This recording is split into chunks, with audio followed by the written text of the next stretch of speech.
안녕하세요. 미국 주식하는 임겐입니다. 오늘 미국장 한번 보겠습니다. 구독과 좋아요 부탁해요. 오늘 시장은 7월 소비자 물가가 시장의 예상치를 하회하며 페드의 금리 인하에 힘을 실어 3대 지수는 이제 상승을 하는 모습을 보여줬죠. 우선 3대 지수는 장 초반 기대의 대체로 부합한 7월 소비자 물가 지수를 긍정적으로 받아들였음에도 흔들리는 모습을 보였고, 미 노동부는 지난달 CPI가 한 달 전보다 0.2%, 전년 대비 2.9% 상승했다 밝혀 전년 대비 CPI 상승률이 2%대를 기록한 것은 지난 2021년 3월 이후 처음이라 할 수 있습니다. 여기에 식품과 에너지를 제외한 근원 CPI는 한 달 전보다 0.2% 상승해 1년 전과 비교하면 3.2% 올라 3년간 가장 느린 오름세를 보였는데, 다만 주거물가 오름세는 반등하며 전체 인플레의 90%가량을 기여하는 모습을 보여줬죠. 이로 인해 시장은 9월 금리 인하에 대한 확신에도 큰 폭의 강세를 보이지 못한 것은 50bp 금리 인하 기대가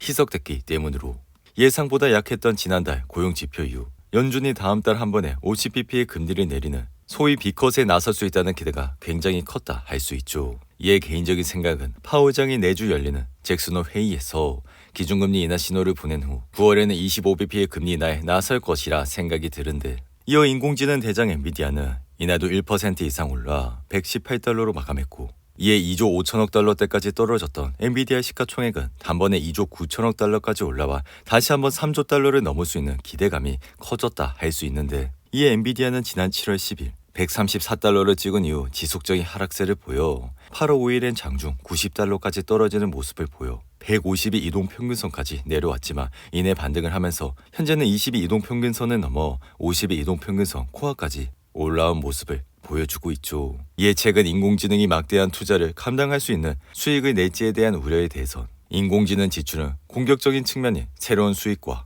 방어적인 측면인 검색과 소셜, 이커머스 지배력 보호가 있기에 빅테크 기업이 내년에도 대대적인 AI 인프라 확충에 나서겠다고 다짐하자 과도한 지출을 우려해 시장은 투매에 나섰지만, 개인적인 생각은 아직은 시기가 적절하지 않고 결론을 내기에도 어렵다 생각이 듭니다. 이로 인해 이들의 대규모 투자는 검색과 전자상거래 부분에서 자각력을 높이기 위한 것으로 여러 긍정적 요인들과 함께 새로운 매출 흐름을 창출할 수 있을 것이라 생각이 드는데, 이에 따라 엔비디아의 주가는 다가오는 28일 실적 발표를 계기로 다시 재도약할 것이라 생각이 들며, 앞서 블랙의 출하가 사소한 설계 결함으로 이상계열 지연된다는 것은 그저 노이즈일 뿐이라 여전히 엔비디아의 AI 반도체 수요에는 변화가 없어 엔비디아는 이 같은 탄탄한 수요를 바탕으로 높은 가격 결정력을 갖고 있다는 점이 앞으로 엔비디아의 주가 추가 상승에 기폭제 역할을 할 것이라 생각이 드는데, 이에 엔비디아의 반도체 평균 가격은 크게 올라 블랙의 가격은 최고 300만 달러, GB200 슈퍼칩은 5만에서 7만 달러 사이에 책정될 것이라 이러한 결과는 엔비디아의 매출에도 지대한 영향을 끼칠 수 있다 할 수 있죠. 하지만 젠슨항은 이번 달에도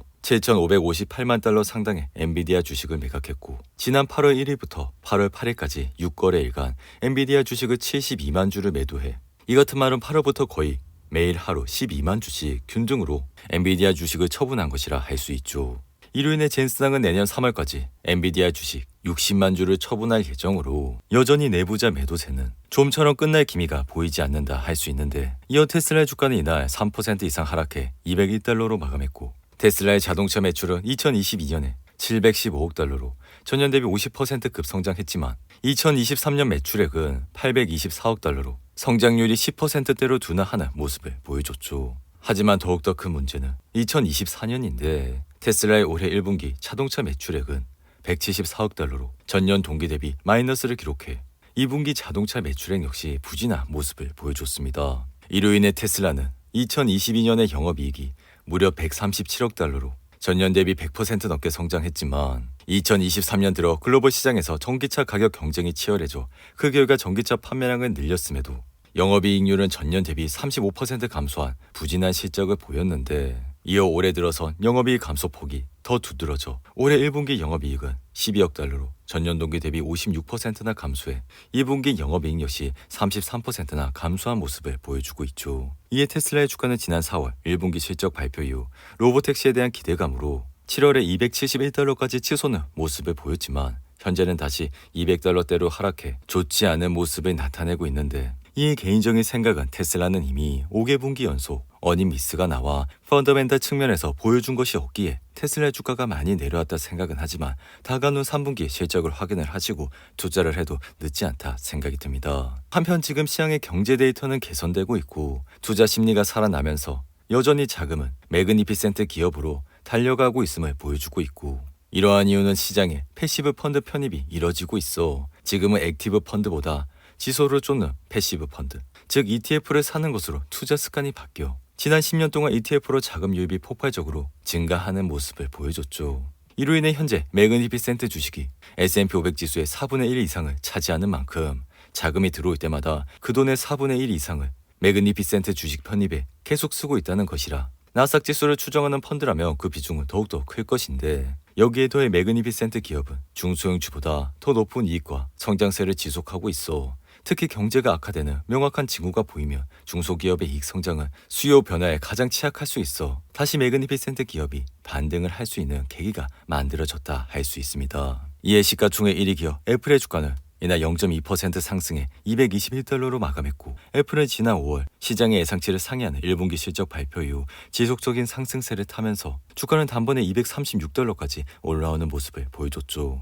하지만 최근 2분기 실적이 시장 예상치를 상회했음에도 불구하고 주가는 흔들리는 모습을 보여 지난 8월 5일엔 장중 195달러까지 내려가는 모습을 나타냈는데 하지만 그 이후 애플은 5거래일 연속 상승세를 타면서 현재 주가는 22 이동평균선 위에서 흐름을 이어가는 모습을 나타내고 있습니다. 이어 애플의 공급업체의 폭스콘은 2분기 순이익이 6% 증가해 예상치를 초과했다 밝혔고 폭스콘은 4월부터 6월까지의 분기 순이익이 전년 동기인 330억 대만 달러에서 350억 5천만 대만 달러로 증가했다 밝혀 이는 시장의 예상치인 342억 9천만 대만 달러를 상회하는 결과라 이번 분기 결과로 포스코는 4분기 연속 순이익 증가세를 기록하는 모습을 보여줬죠. 여기에 더해 폭스콘은 인공지능 서버에 대한 수요가 급증한 덕분이라 앞으로도 연간 수익이 크게 성장할 것이란 전망을 내놨는데 반면 구글은 미국 법무부가 강제기업 분할을 검토하고 있다고 알리며 이날 주가는 2% 이상 하락해 162달러로 마감했고 구글의 주가는 지난 7월 11일 191달러를 찍는 모습을 나타냈지만